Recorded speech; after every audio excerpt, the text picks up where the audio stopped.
ఎవరైనా do or die సిచ్యువేషన్లో ఉన్నప్పుడు, అంటే తీవ్రమైన ఆపద పొంచి ఉన్నప్పుడు, అది అనారోగ్యం వల్ల అయి ఉండొచ్చు, శత్రువుల భయం వల్ల అయి ఉండొచ్చు, లేదా నీ మానసిక పరిస్థితులు, చుట్టూ ఉండే రుణ బాధలు, వేటి వల్ల అయినా అయి ఉండొచ్చు.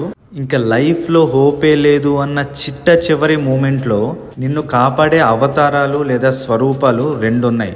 ఒకటి చంద్రశేఖరుడిగా వచ్చిన పరమేశ్వరుడు, రెండు నారసింహుడిగా వచ్చిన విష్ణుమూర్తి. మీరు ఈ రెండు అవతారాలని చూస్తే వాళ్ళు ఏదో లోక కళ్యాణం కోసం ఒక తల్లి గర్భంలో జన్మించి పెద్దవాళ్ళయ్యి రాక్షస సంహారం చేయడం, ఈ ప్రాసెస్ ఏం ఉండదు.